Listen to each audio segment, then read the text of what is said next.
Bounty hunting is a complicated profession. Don't you agree? The Cinik Radio Podcast.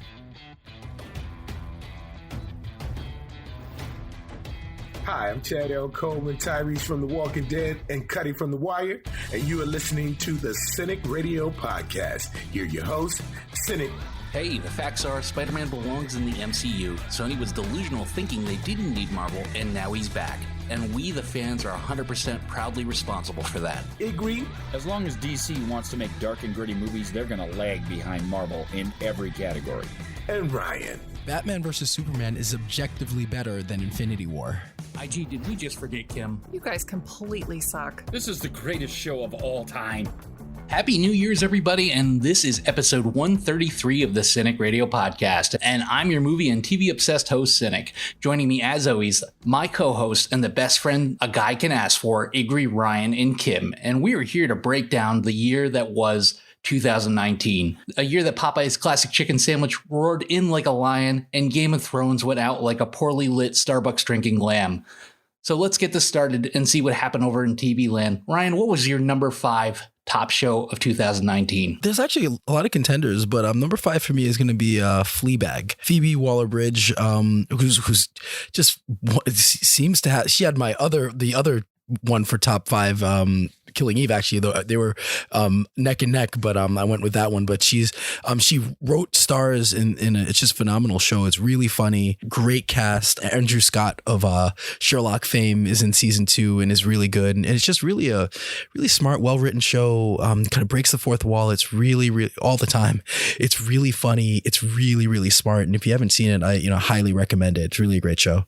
Well, I know it's been a powerhouse during the award seasons, right? I mean, they are sweeping everything that they get nominated for. It's one of those shows where it's absolutely binge worthy. It's something that you'll start watching it. And for me, it was like right off the bat, it was just immediately captivating. And I'm regrettably, it's in my honorable mentions, but it didn't make it in my top 5. But I absolutely love that show. How about you, Kim? What's number 5 for you this year? So number 5 for me is actually Game of Thrones. I loved the entire series, and I was very much excited about tuning in every single week and seeing how the story kind of winded down. I was a little bit disappointed with how they kind of played out the last episode, but basically being able to watch these powerhouse families fight for their freedoms and their powers, all set back in like the 13th century.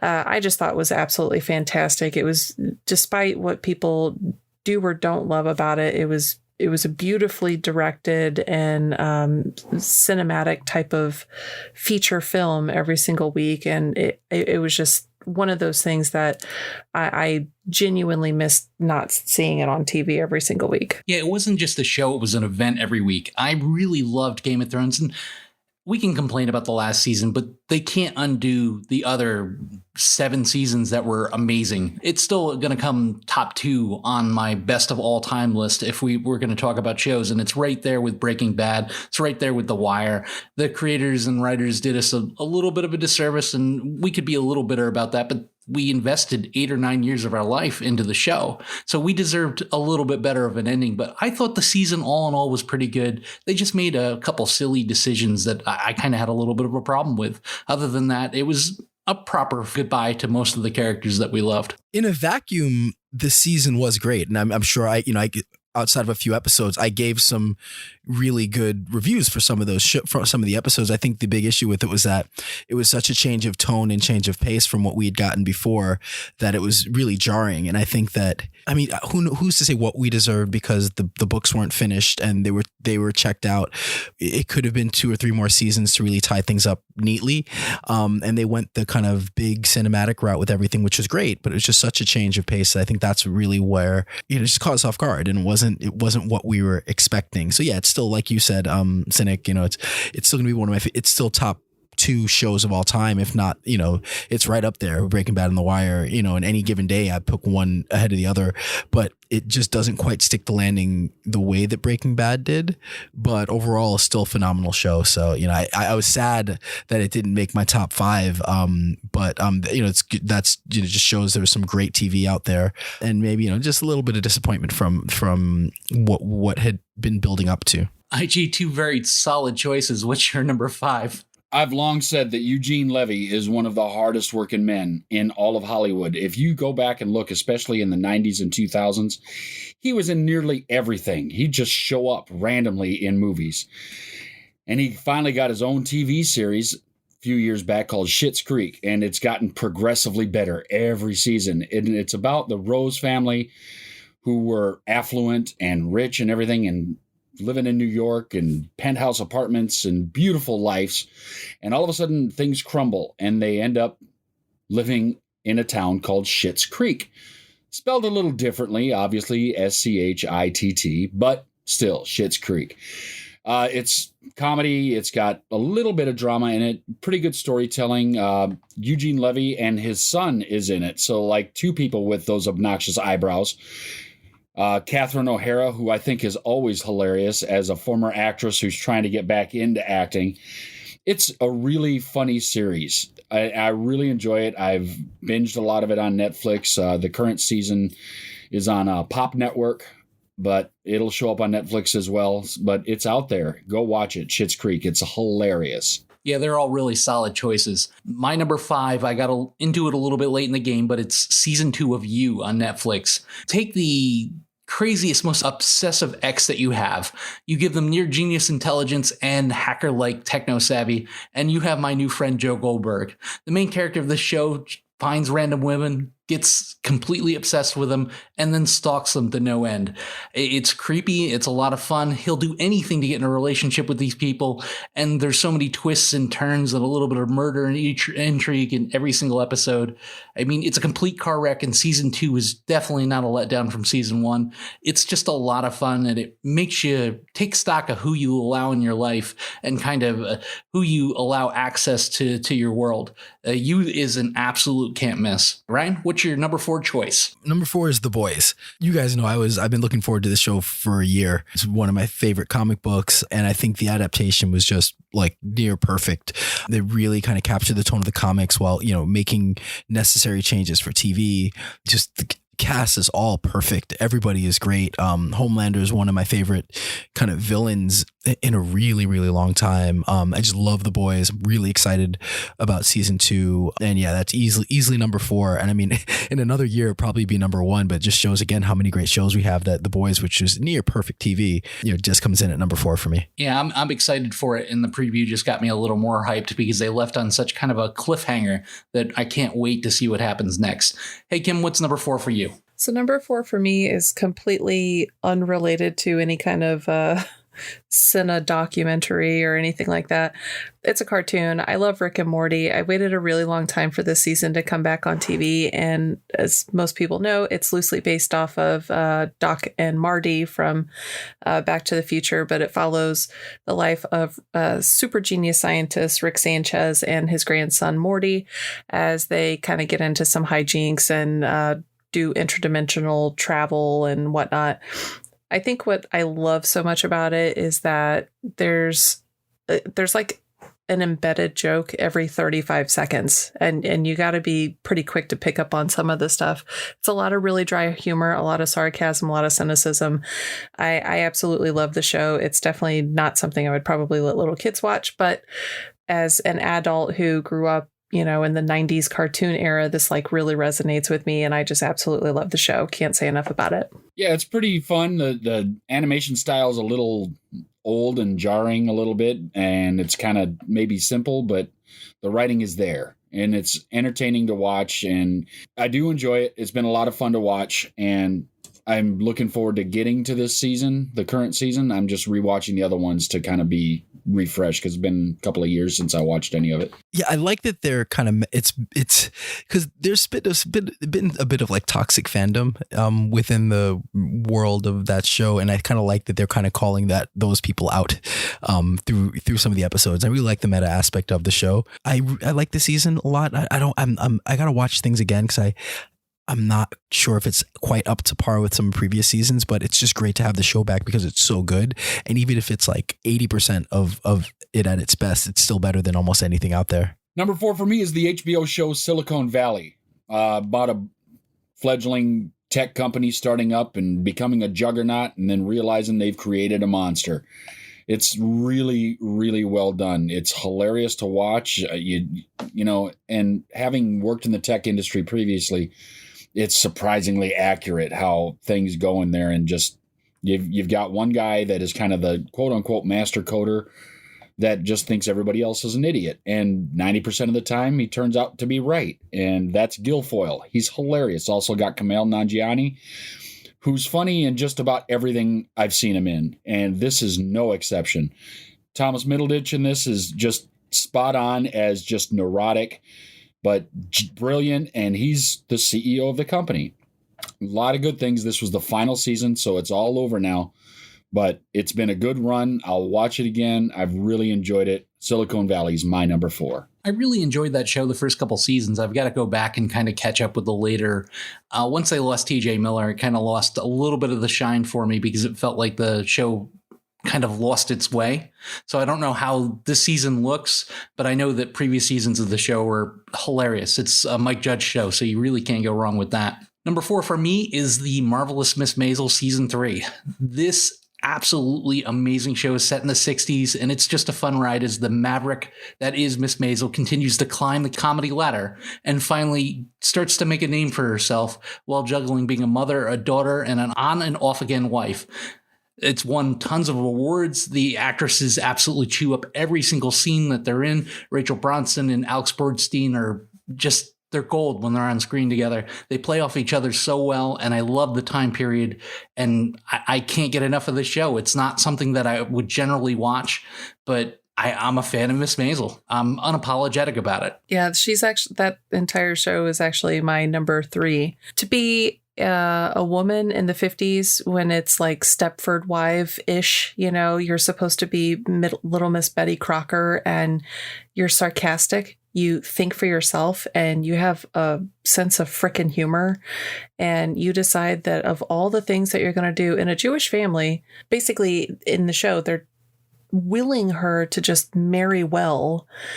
She decides that she's going to just detour from all of this and become a comedian. And her cohort for this, Alex Borstein, I think, who is just the polar opposite of a social class, but is trying her damnedest to be her manager for the show, it's just so well done. It's quirky, and I absolutely love that show. Absolutely. Yeah, and Jane Lynch has been on the last 2 seasons, and she's hilarious every single time she's on. She's not just a comedic actress. She's an actress. Like, she is just a commanding presence when she's on the screen. Ryan, what's your number 3? So hard. My number three is, it's almost, I'm in a 3-way tie for 1. So I'm just going to throw out The Mandalorian as number 3. We've reviewed it, so you know my thoughts on the show. It's a nice palate cleanser for the last trilogy, whether you loved them or not, or hated them. Just the fact that it took Star Wars, it made it simple, you know, simple storytelling, but really great storytelling. Just an amazing job of making things matter, making things important, making us care about characters. Performances are great. Baby Yoda is the greatest thing ever. Amazing supporting cast and just amazing cameos throughout. Funny when it needs to be funny, you know, gives you the feels when it needs to give you the feels. I mean, it really set a new bar for what to expect for Star Wars, and especially for Star Wars TV. And yeah, I just love the show. I know you guys love the show. I'm really excited for season 2. And yeah, you know, at the end, 3-way tie for me, but I'll throw The Mandalorian out there. All right. So my number 3 is going to be The Umbrella Academy. I really liked this. This is basically, if you took the Teen Titans and aged them up 20 years, what would be going on, right? So you have superpowers. You're a kid. You're part of a team, and you've got a manager, and everybody kind of takes care of everything and sends you out to do heroic things. But you got to grow up, and feelings happen, and people go their own ways, and other things kind of go away. what's going to happen to these kids? And this is what that show basically answers. And it's done in a very interesting way. I really, really enjoyed this series. It's on Netflix. A lot of fun to watch. A lot of good acting in it. Ellen Page really steals the show. Tom Hopper's in it. Does a great job. It's just extraordinarily well done. It's well written. It's well acted. And season 2 will be coming shortly. I'm really excited. The Umbrella Academy is number 3. It's not too late to start binge watching that first season now because it is so freaking good. Like, plan a Sunday around it and just grab some popcorn and chill the heck out because it is amazing. Number 3 for me was season 2 of Mindhunter. This compelling and creepy show only took it up a notch in its second season as our heroes head to Atlanta to investigate a predator that was killing inner city kids. You mix that with the revolving door of interviews with some of the who's who of psychopaths of all time. Mindhunter is an absolute must watch on my list. It's Netflix. Don't turn your lights out. Don't watch it in the dark. Don't watch it alone because it'll just creep you out to no end. A little bit of Charles Manson this season. You can't go wrong with Mindhunter. I like the show so much that I ended up going and buying the book. Yeah, Mindhunter is by all means a great show. And part of the reason it's not on my top 5 is just trying to get a little bit of diversity and because I really like these other shows as well. But it was really close to making my top 5 as well. Really well done. And there are a lot of actual interviews with some of these serial killers that they do on the show. And if you play them side by side with the actor and the serial killer themselves, they're very close. Yeah, the authenticity of the show is amazing. If you go back and you look at the serial killers, and even if you listen to some of their interviews with these guys, it's pretty spine-chilling. Ryan, what's your number 2 show? Number 2 is What We Do in the Shadows. I was really highly excited about the show, anticipating it because I see the movie and really enjoy the movie. And it is a phenomenal show. It's like, again, near perfect, just really funny. Again, one of the great cameos that are used perfectly. I love the quirky humor. I love the characters. Just nearly perfect television. I think this is number 1 for me. And The Mandalorian, it's hard to find any faults with them. Really, really great show.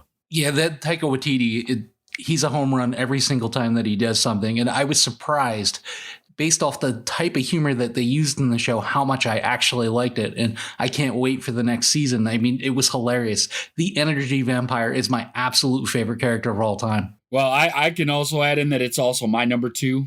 And for a lot of the same reasons, the energy vampire is probably the best new character on television.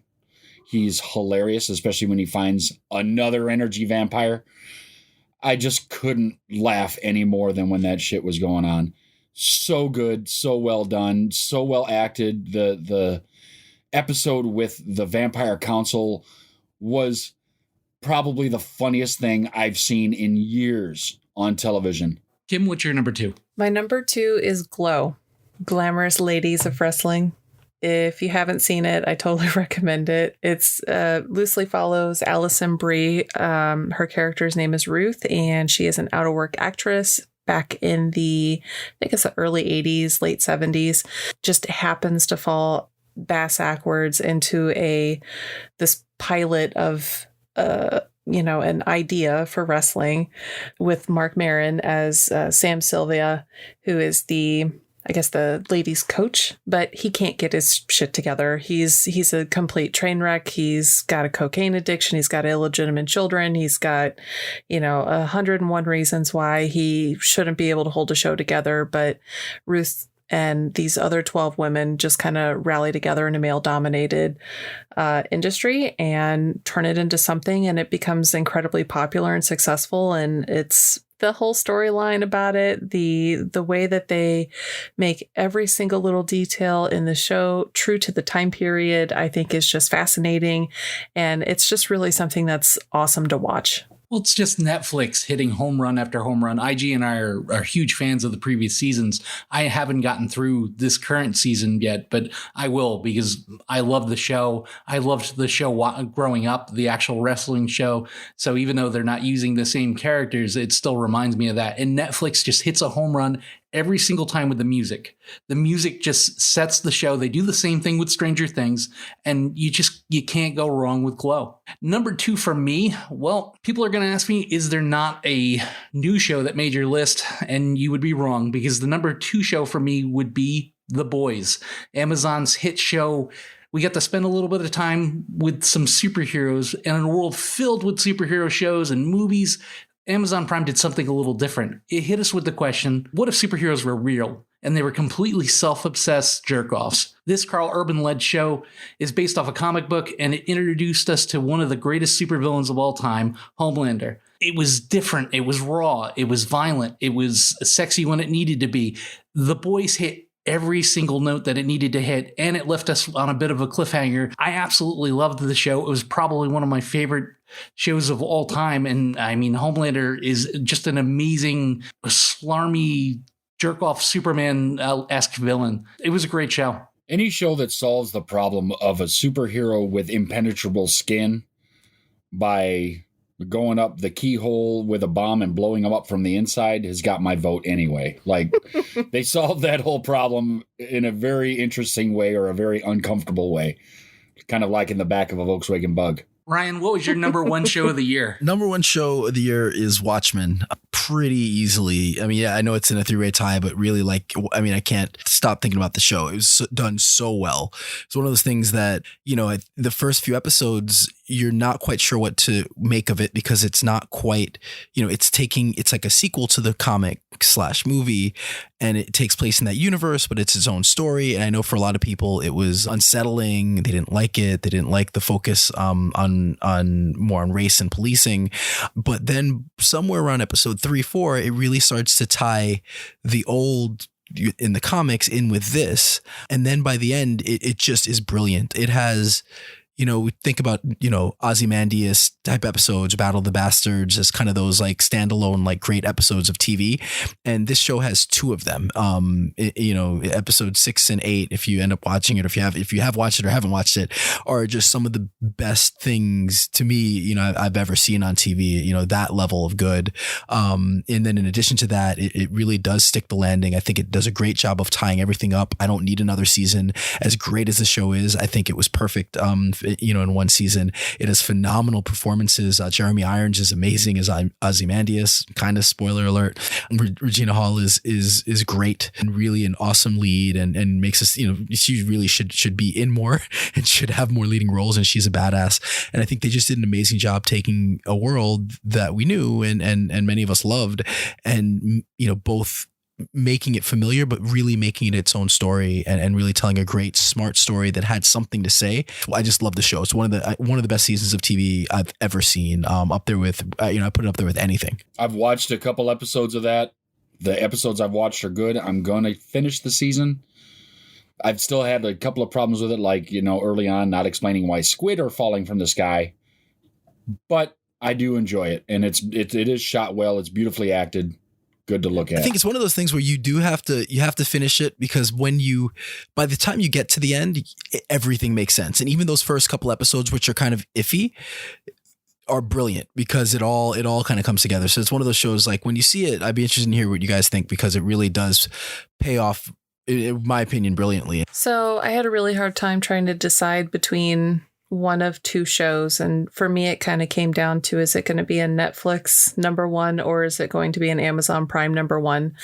I struggled between The Crown, which I absolutely adored and felt emotionally compelled, in order to choose that one. However, I ended up going with The Man in the High Castle. This entire series was just brilliant. And it essentially, the premise of the show is, what if America did not win World War II, and America became half occupied Japan and half occupied Germany?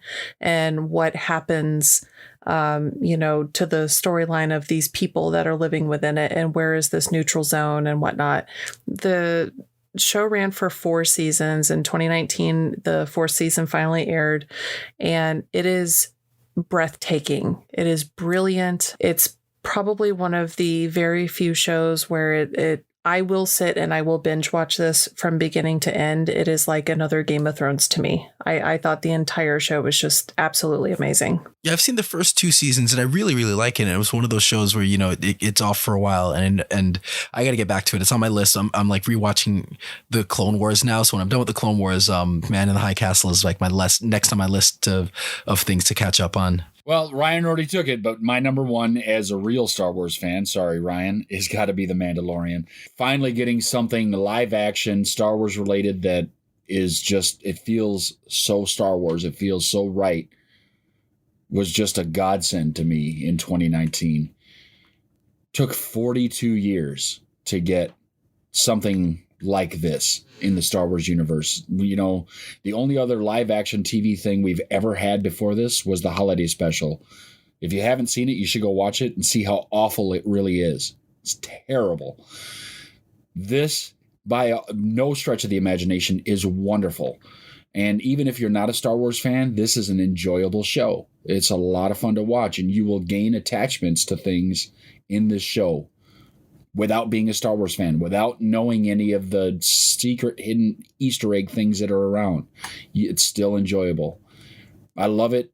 The Mandalorian is by far, for me, the greatest show of the year, and I just can't wait for season 2. I'm so excited. I think that it's branching out like a legacy type of, you know, series, movie series, and it's making itself more accommodating and available for a younger audience, and it's tying in multi-generations of fandom into falling in love with the idea of the Star Wars universe. It's incredible how, I mean, I have a 13-year-old niece who has never seen a single episode of any of the Star Wars movies, but she has seen every single episode of The Mandalorian, and it has ignited an interest in her that has made her want to go through on, you know, Disney Plus and just start binge watching the movies. And one of the most satisfying things in my entire life is getting a text message from my niece and asking me which you know, sequential order should she be watching these movies in, so she gets it right. It's my number one too, and 7 out of the 8 episodes were near perfect. I enjoyed every second of it, and it did so much for the fans. Like, as torn as the community is over the movies, for the most part, everybody agreed they loved The Mandalorian. And I turned a ton of people onto the show, and it was good for the Johnny-come-lately fans, but it was also good for the hardcores because you got a guy running around with the damn ice cream maker from Empire Strikes Back. I mean, in the Yoda thing, which I thought would be a distraction in the downfall of the show, only made it stronger. In 4 hours, we've now coronated Jon Favreau as king of Star Wars, and we want him to take over the franchise because somebody has to. Somebody needs to come and swoop this thing up and nurture it and bring it back so it can catch up with Marvel. Because, spoiler alert, I'm the biggest Star Wars fan in the world, and it didn't even make my top 5 movies of the year. We need to kind of get the ship turned around and faced in the right direction, and The Mandalorian was a very good start. And if that's the direction the franchise is headed as a whole, I'm excited about it. All right, so we're going to jump over to the top 5 movies of 2019. Kim, what was your number 5 movie? My number 5 movie was X-Men Dark Phoenix. Oh, I know. We didn't say worst movie of the year. We said your favorite. I know. Oh, okay. I know. I'm just checking. But you got to hear me out. 2019 for me was all about the superhero action movies. And when I really got to sit down and start thinking about it, I really did like the movie, despite I think I gave it like a 6.5 originally. Now that I've sat down and I have actually watched it, and you can keep thumbs down me all you'd like. But now that I've actually sat down and I've watched it, I feel like there's more of a lead up into, you know, what's next to come now that, you know, mergers have happened and things have transpired and whatnot. I feel like there's more of a direction for where it's going. I actually did like the movie. There was a lot of good things about it. I mean, we tease the X-Men because it's the thing to do anymore, but my heart is always with those characters. I'm a big comic book fan, and anytime you can see live action X-Men or even X-Men in animation, you got to sit and watch. I was there opening weekend. I'm not going to lie. I didn't completely brush the movie off. I enjoyed Sophie Turner as Jean Grey. I mean, there was a lot to like about the movie for sure. And anytime you can get Michael Fassbender on screen, it's pretty badass, especially as a character as powerful as Magneto. Ryan, what's your number 5? Once Upon a Time in Hollywood. I really enjoyed it. I think I enjoyed it even more on the second viewing. It's really well done. I mean, it's peak kind of Quentin Tarantino. I love the story, but not, more than the story. I just love the character work. The relationship between Brad Pitt and Leonardo DiCaprio's characters, as the kind of, aging actor who the industry has passed him by, and his stuntman who's, seems it's like a loyal pet almost. I just love their relationship. I like how it mixes in the stuff with the Manson family, and then, the way that it subverts expectations in the end, I think is really great. And, it's just one of those, it's really rewatchable just because the dialogue is so good.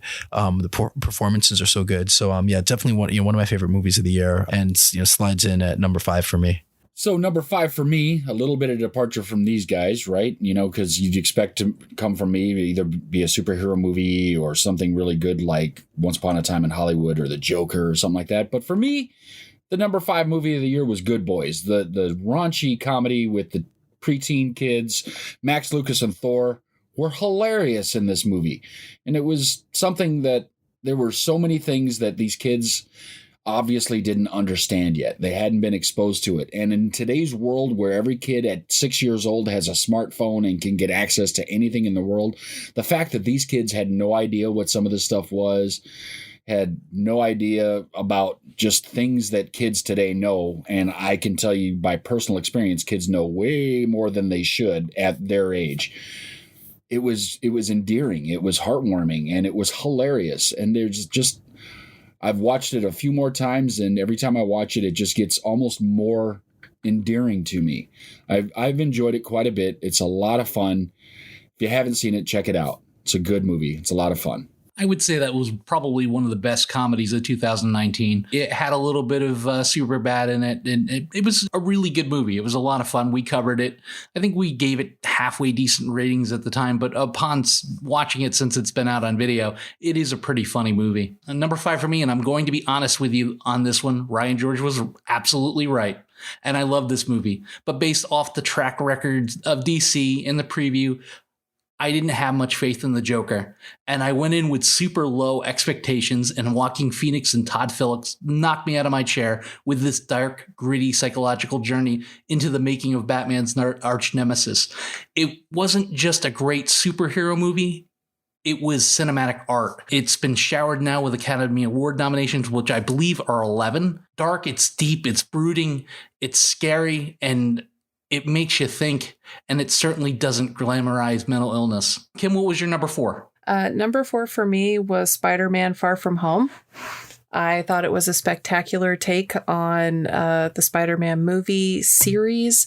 I thought it came in at the right time, being that we had just come out of such a sad kind of closure to a very beloved character, and being able to have almost like a quick jump from sad and bleak to dealing with the emotions of losing Iron Man. I felt like it was just well timed. It was perfectly placed. I thought Favreau was just spectacular. I loved it. Absolutely loved it. That was a huge movie for me this year. And the fact that we were able to save him for the third movie coming up made me happy in the MCU. We got a villain in Mysterio that I think is going to carry over into other movies and maybe start to construct the Sinister Six, which is the bedtime story for any Spider-Man enthusiast. You wait for the Sinister Six to finally make its appearance on screen. There wasn't anything not to love. And I think Tom Holland settles the debate on who's the best Spider-Man. He absolutely is, hands down. I like him better than the last two guys or any animated version of the character. And Far From Home was a great and fun movie. Now, Ryan, what's your number 4? So Joker is number 4 for me. It's funny. I'm going to tell you my number 4 movie and give you some criticism, but I think if there's anything to critique, it's that it maybe relies too heavily on Joaquin Phoenix's performance. I think the story is pretty bare, and there's some great supporting actors who don't get enough to work with. But I think the cinematography is spectacular. And, having grown up in old New York, it really captures it. It really looks and feels like old New York. And I know it's Gotham City, but it's supposed to be old New York. And, it's supposed to look like that. And I think it really captures that. It captures the right tone throughout. The score is amazing, but Joaquin Phoenix's performance is so mesmerizing and captivating, and that it really pushes this movie beyond what it was. And I think that in almost any other actor's hands, it's a mediocre, passable movie. But in his hands, it's an Oscar caliber movie, and he deserves it. Number 4 for me, really just phenomenal take on the Joker, and I'm glad that DC, maybe this will help DC get themselves on the right track. So number 4 for me is another kind of comedy movie. Another kind of adventure movie. It's going to be Zombieland 2, Double Tap. And I enjoyed it. Now, was it as good as the original Zombieland? Of course not. How many sequels are as good? We have, it's a select few. Empire Strikes Back, a couple other things that come to mind once in a while, but very few things are as good as the original.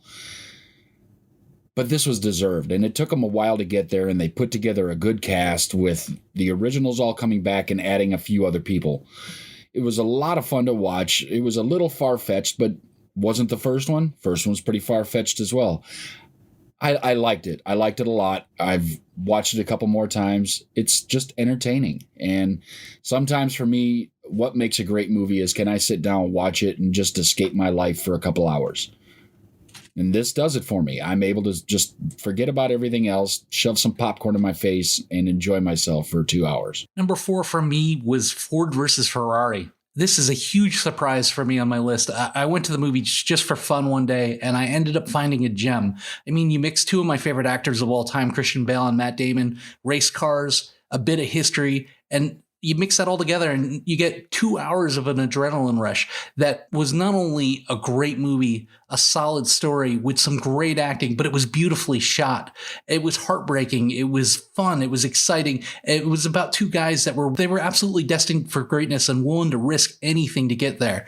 And if you look at their story, it was pretty amazing what they accomplished. We went from barely being able to compete in Le Mans to actually owning the event, which is just this 24-hour grueling race that Ferrari owned until Ford stuck its nose in and won the day. Spoiler alert. It was a great movie and a lot of fun. Yeah, I agree with you on that one. I actually got to go see that movie with my best friend, Jake, when I was up in St. Louis last. And it was one of those things where we weren't really expecting much, but it was the best of what we thought was at the theater at the time. And we went in, we sat down, and both of us just kind of came out, was like, wow, we weren't expecting that, but it was really freaking good, like real good. It's definitely something I'll end up buying or downloading or whatever as soon as it comes out, because it's something I definitely want to see again. Kim, what was your number 3? So number 3 for me was Captain Marvel. Again, 2019 was kind of a year of superhero. Captain Marvel is one of those characters that always sort of perplexed me. It wasn't an individual that I knew a ton about. So when the movie came out, I was a little bit extra cynical. And also I thought that Brie Larson's acting was, a little flat. However, the storyline itself I thought was fairly decent after I saw it twice, and I was really happy to see more of Nick Fury, come into light on the screen, and learning more about the actual scratch on the eye and, how all of these things kind of came to be. For me, it tied together a lot of really fascinating lost bits of storyline that I felt were a little bit lacking in the Avengers series. So seeing everything kind of tying it up, but also being able to see a female in a lead role in a superhero movie, I thought was pretty great. So for me, it's got to be Captain Marvel, and it's definitely something that I've watched over again. Not only is it Marvel, but she spends a good portion of the movie in a Nine Inch Nails t-shirt. And to me, that just gained points upon points for that. I love the music in that movie. It was bright. It was fun. There was parts of it that didn't make a lot of sense, but it did kind of introduce her in a proper way. And I hope that she's around in the MCU for years to come. It was really entertaining to watch, and it was a different story. So they didn't do it the same way, not exactly the same way as all the other MCU people in their introductions and their solo films. And that's what I liked about it, is it changed things up a little bit and also kind of went back in time. A young Nick Fury, awesome. And he was hilarious to watch in that, like a level of comedy from Sam Jackson that we haven't gotten in quite a while. I enjoyed it quite a bit as well. It didn't make my top 5, but it'd probably be in my top 10. Ryan, what was your number 3? So number 3 is Knives Out. And again, it was hard for me to pick one out of the top 3, but Knives Out, Rian Johnson follows up the second best Star Wars movie of all time with the great Whodunit. I know you'd love that. Featuring kind of a great new character that'll probably, Benoit Blanc, who will probably have his own series of movies now. It is an all-star cast, a kind of an ensemble cast led by Daniel Craig, who is phenomenal as this kind of detective. It's great because it's a really smart mystery that, in very kind of Rian Johnson fashion, subverts expectations and does things with the whodunit that you don't expect, but then somehow finds a way to turn it back into a whodunit. So it's just really, really well done. Phenomenal cast. If anything, I would say that the cast is underutilized. Like a lot of the people, just everyone in it. There's so many people and so many great performances that I'd love to have seen more of the family kind of in the center of it. Chris Evans is great as the, kind of one of the villain characters and just plays a complete douchebag asshole.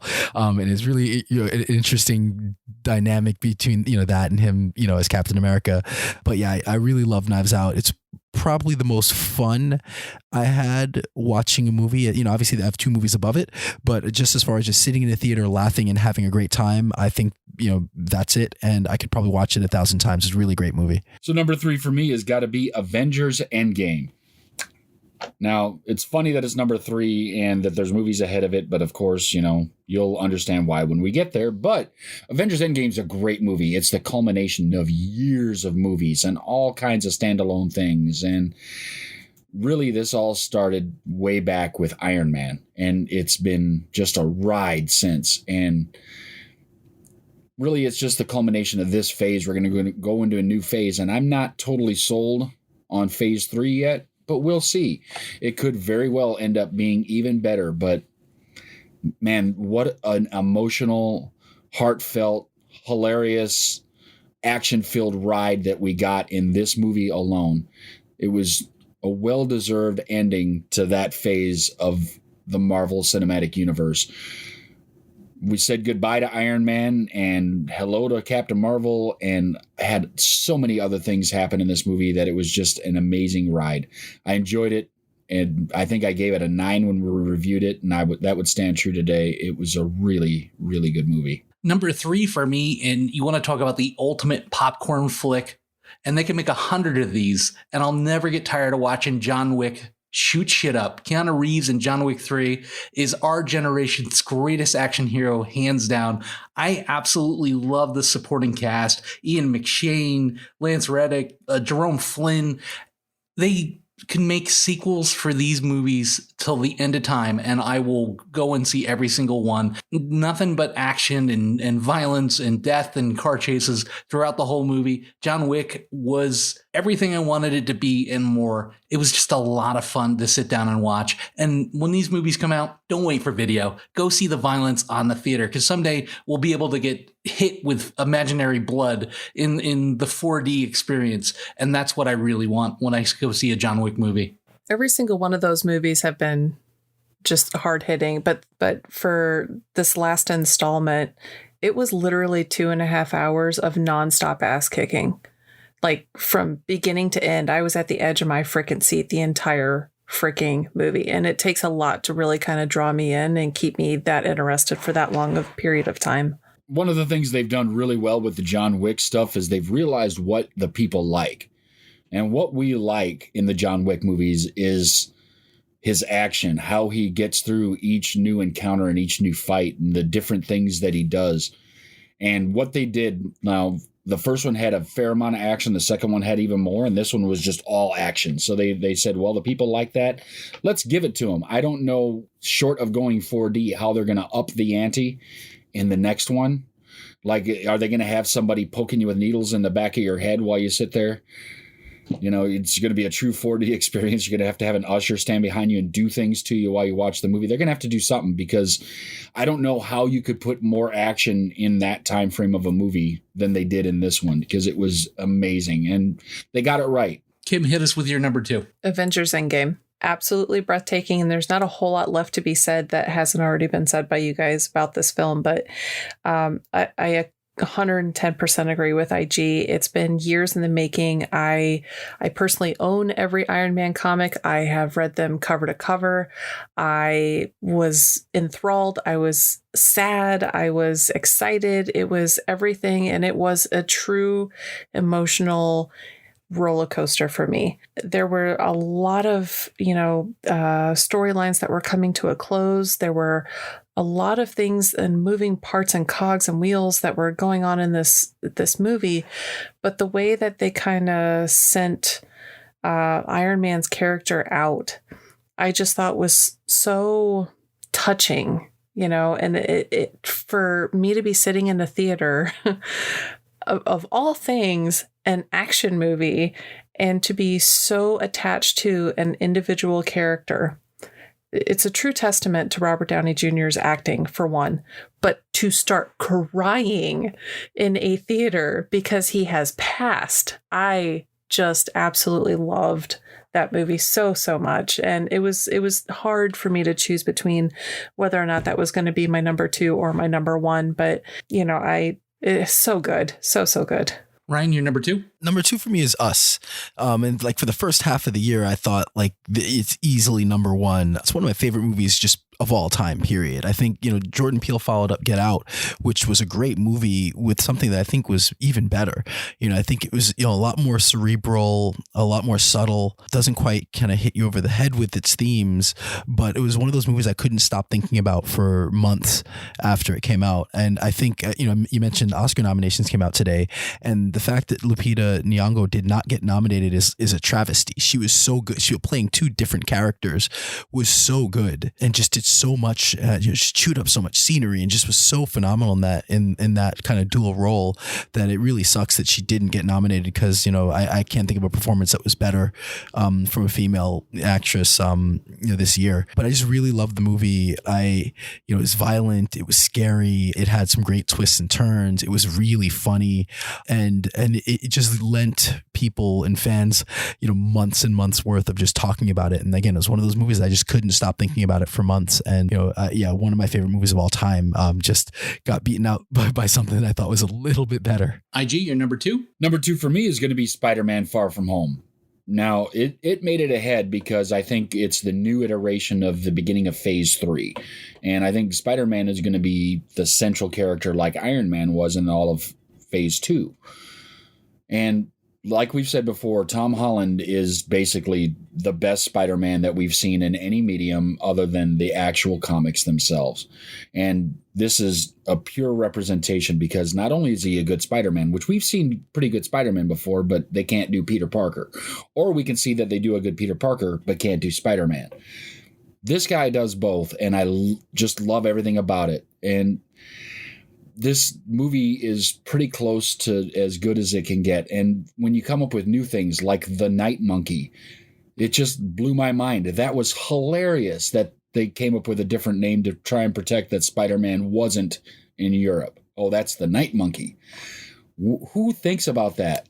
And I just can't say enough good things about it. Tom Holland, I'm glad that he got everything worked out so that Spider-Man can stay in the MCU, because it would be a huge hole to not have him there. Especially with losing Robert Downey Jr. The guy, he loves the role and the character so much that he called Bob Iger, the most powerful man in Hollywood right now, drunk to try to keep him in the MCU, which that is just commitment or a career suicide, but it worked out for the kid, so I'm happy for him. I loved Spider-Man Far From Home, and it just shows you, like, we all have different lists, and there's probably 5 or 6 movies and TV shows in our minds that should have made these lists. 2019 was absolutely amazing, just amazing for movies and TV shows. We never ran out of things to talk about. We never had to look for something to do, which when we first started the show a couple years ago, we would go, I would be scared shitless that, we don't have content for the show. And this year it was, we didn't take a break during the holidays because there was just so much things going on. Number 2 for me was Once Upon a Time in Hollywood. For movie buffs, and I didn't say snobs, but buffs, it is Christmas, your birthday, and New Year's rolled into one whenever there's a Quentin Tarantino film coming out. And this was no different. And unlike The Hateful Eight, none of it leaked. The script didn't come out. I had no hint what I was walking into. I knew the premise, but not the story. And I walked out simply in love. Despite how you feel about Quentin's politics or how he is as a person, he is a rare director that gets film to its very soul, its very essence. The acting from Leonardo DiCaprio and Brad Pitt were simply amazing. You know, it was a great buddy comedy, but it also felt like we stepped into a time machine for a few hours, and it answered the question, what would happen to the Manson family if they knocked on the wrong door? So number 2 for me was Once Upon a Time in Hollywood. It is an absolute gem of a movie. And I love about this movie is the same thing he did here that he did in Inglourious Bastards, which is a rewrite of history.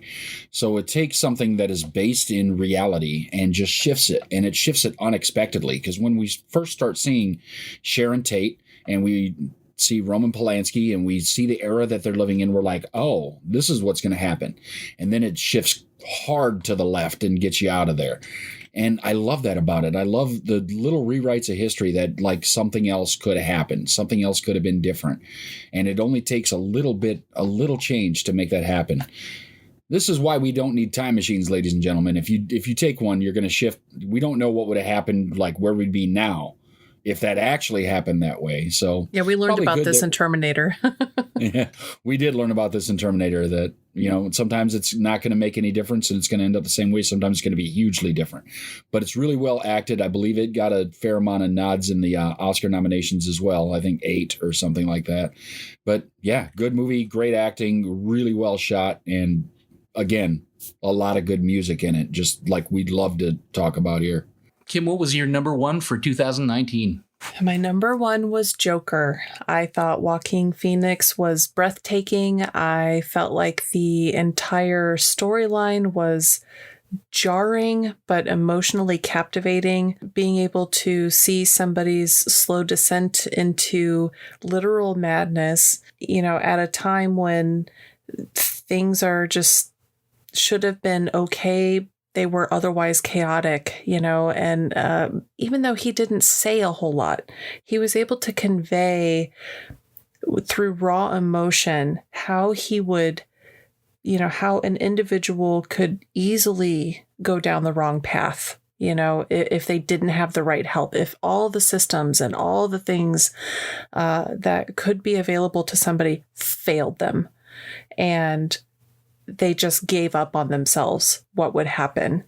And to be honest with you, it was just, it struck something in me that was just awe-inspiring. I thought his performance was perfect. I think he deserves every single Emmy nod, you know, every award that is coming his way for this performance.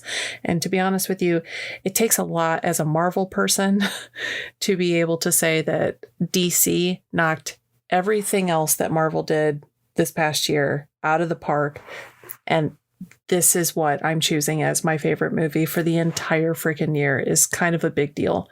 But it was just so well done. So well done. Yeah, Ryan was Team Joker upon first preview, and I was a little antsy about it. I wasn't on board. I didn't think it was going to be right, and he keeps calling for these DC one-offs. And I mean, Ryan, you were right. I don't like to admit it when you are, but you were 100% right about the Joker being an amazing film. Ryan, what was your number 1 for 2019? So number 1 was Parasite, which if you haven't seen it, so you know I said Us is one of my favorite movies of all time, and Parasite, one of the best movies I've seen. You know, it maybe in the last 10 years, maybe longer. It is by a Korean director. I forget his name now. It's a Korean film, and it is a kind of folk Sung Joon Boon Jun something like that. Yeah, yeah. But it's It's phenomenal. It's about they can have two families that it's centered around. One that is really poor, like struggling to make ends meet, and then another family that's very wealthy and well off.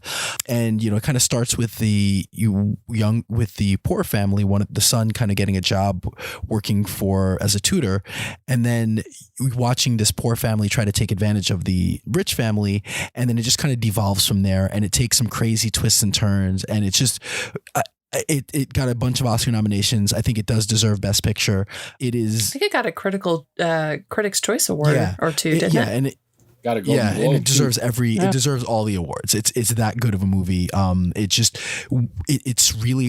hard to watch. It's uncomfortable, but it's beautifully shot. It's an amazing story. It's kind of riveting. You're glued to the screen, the entire time once it gets going. And there's some just really hard gut punches, and again, some great twists and turns. And it's really a phenomenal movie. I don't know if you guys have seen it yet, but if you haven't, you should make that your next movie to go see, because it really is one of the best movies of the decade, and hard pressed to find many movies that are better than that. It's really that well made. I think the director, when he was accepting his Golden Globe, said it right when he's like, audiences need to get past the 1-inch subtitles on the movie to really understand that there are great movies everywhere.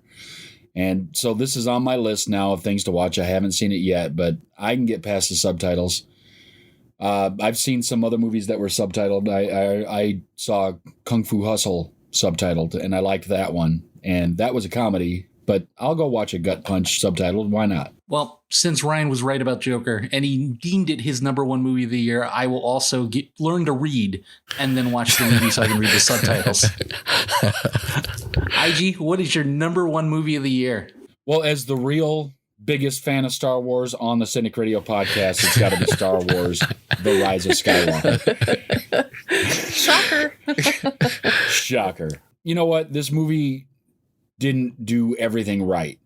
And very few of the Star Wars films had. Like, as far as I'm concerned, it's Rogue One and Empire Strikes Back are the ones that basically did everything right. But this did enough right, and it was enough fun, and it was on the edge of my seat through the whole 2 hours and 20 minutes.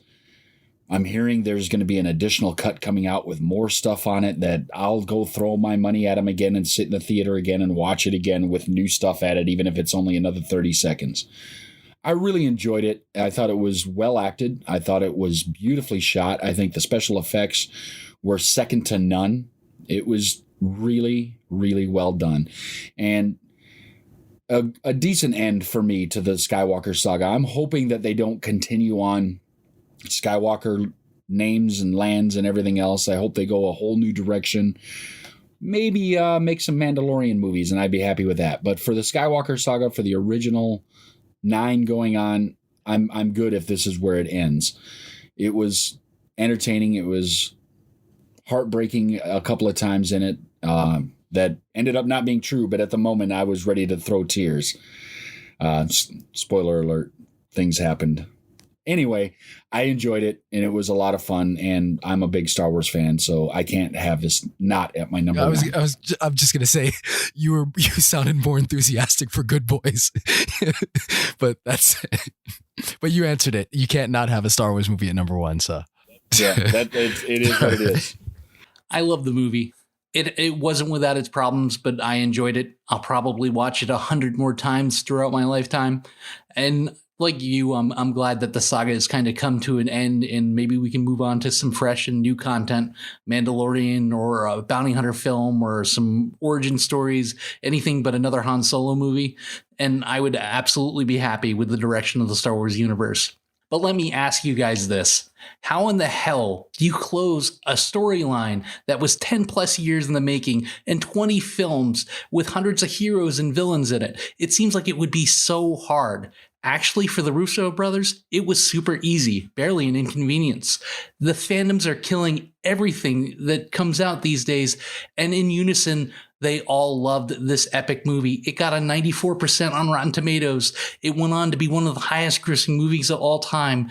It's number one, not because I'm not sure that Marvel could ever top this achievement, which was Avengers Endgame. It had every character and it had so many epic moments, and it made you want to stand up and cheer, and it made you want to cry, and there were even a few deaths that might stay permanent.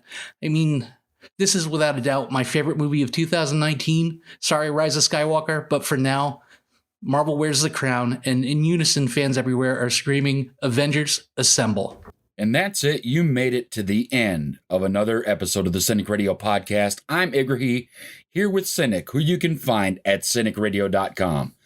Also, we had Ryan, who you can find at thejimwits.com, and Kim, who you can find at KMCArtworks.com.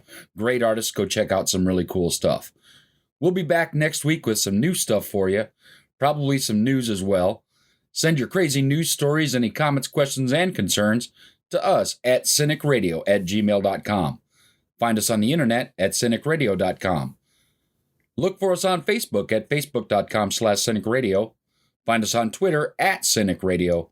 And find us on Instagram at CINIKRADIO. You can also head over to tpublic.com, search for Cinik, CINIK, and get your own Cinik Radio podcast gear. T-shirts, mugs, cups, stickers, all the cool Cinik Radio podcast stuff you could possibly want. It'd help the show, and we would greatly appreciate it. Thanks again for all the love and support. Keep listening, sharing it with your friends, like, listen, and subscribe. And until next time, don't get captured. Follow the podcast on Twitter, Facebook, and at CINIKRADIO.com. Available for download on iTunes.